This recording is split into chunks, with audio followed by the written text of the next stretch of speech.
Yüreğimizi sızlatıyor tabii. Çok bir insanlık suçudur bu.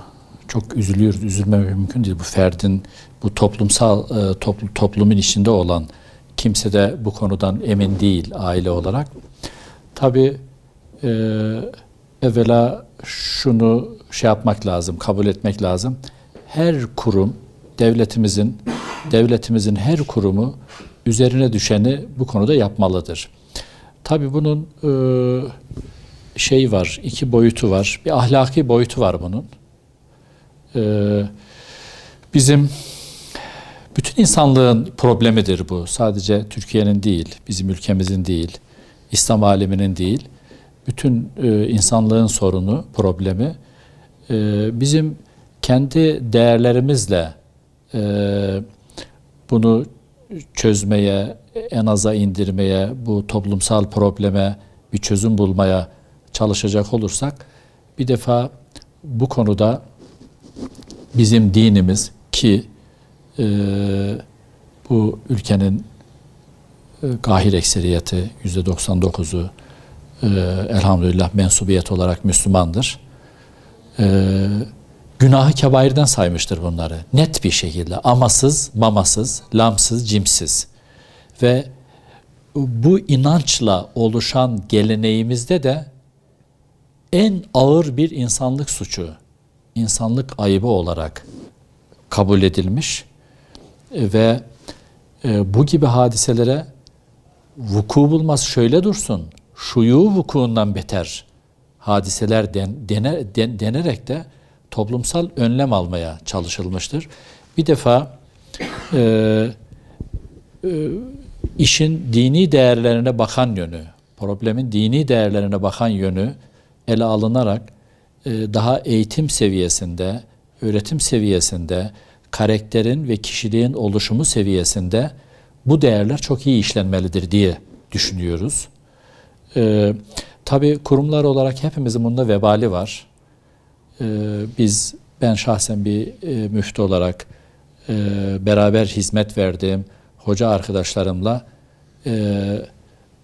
acaba bu konuda bizim kusurumuz nedir? İhmalkarlığımız nedir diye düşünmemiz gerekiyor. Bir defa işin imani boyutunu, dini boyutunu, vicdani boyutunu ki vicdanları besleyen din duygusudur. İyi işlemek gerekir eğitim çağında, öğretim çağında. Bunu sosyal alana yaymak gerekir diye düşünüyorum. İşin yani İslam'ın en çok üzerinde durduğu şeydir bu.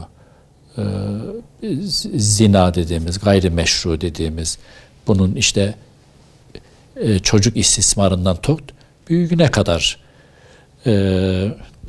dinimizde büyük günahlardan olarak görülmüş ve sayılmıştır.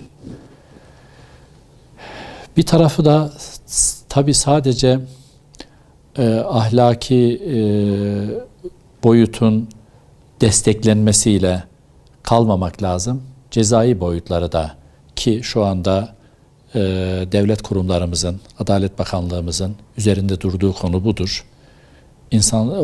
İnsanların cezaya bakan yönü de iyi beslenmeli, iyi doldurulmalı. Ben medeniyet dinamiklerimize güvenerek, manevi değerlerimize güvenerek bu problemin el birliği içerisinde medyasıyla, halkıyla, kurumlarıyla, eğitim yuvalarımızla, sivil kuruluşlar, topyekün bir şeydir bu, seferberlik hareketidir.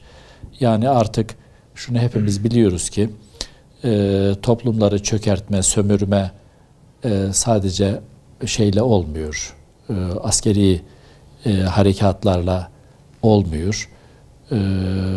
Ahlaki dejenerasyon,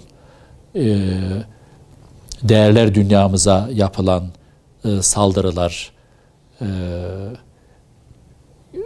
gerek toplumsal alanda, gerek kişisel ve karakter bozulmasıyla çok önem arz ediyor. Ben özellikle kendi sorumluluk alanım içerisinde meseleyi özetleyecek olursam, üzerimize düşen manevi değerler dünyamızı tahkim etme, güçlendirme, bu konuda medeniyet temel dinamiklerimizi harekete geçirme ve topyekün bir sorumluluk anlayışıyla bu problemin millet olarak üstesinden geleceğimize inanıyorum. Ciğerimiz yanıyor. Her nerede duyarsak, her nerede olmuşsa bizim de bulunduğumuz yerde ateş sadece düştüğü yeri yakmıyor. Ateş her tarafı yakıyor. Çünkü ateş yayılıcıdır. Bugün şurada olan yarın burada oluyor. Onun için herkes bulunduğu yerde gerek kişisel olarak gerek kurumsal olarak önlem almalı, tedbir almalı. Tabii Kur'an-ı Kerim bu konularda en net ifadeler kullanan, en net ilkeler ve prensipler koyan bir kitaptır. Onun için hayat kitabıdır, rehber kitaptır. Bu bakımdan manevi dinamiklerimizi, manevi değerlerimizi yeniden ihya ederken, yeniden canlandırırken, yeniden işlerken zaten kaynağımız Kur'an'dır. Onunla iletişimimizi, onunla irtibatımızı güçlendirmemiz gerekiyor. Yani Kur'an'la daha barışık, daha hayatın içinden onu anlayarak yaşamamız gerekiyor. Kur'an'ı anlayarak, Kur'an'ın güzelliklerinden ve ilkelerinden hayatımıza taşıyarak manevi dünyamızı, değerler dünyamızı tahkim edebiliriz, güçlendirebiliriz. Bu gibi şer odaklarının taarruzlarına, hücumlarına karşı koyabiliriz demek istiyordur. Ben de öyle yorumladım. Tabii burada zaman şikayet zamanı değil. Zaman üzerimize düşeni yapıp yapmadığımızı muhasebe etme, ortaya koyma zamanıdır. Aslında tespit yapıldı. Dediğim gibi bu tespitin çareleri, bu hastalık tespitinin çareleri kendi değerler dünyamızda mevcut. Bunları harekete geçirmemiz gerekir. Zaten başka bir şeyle de önlenemez bunlar. Yani bu kendini şerre kaptırmış kesimi ne kadar itlaf edebilirsin?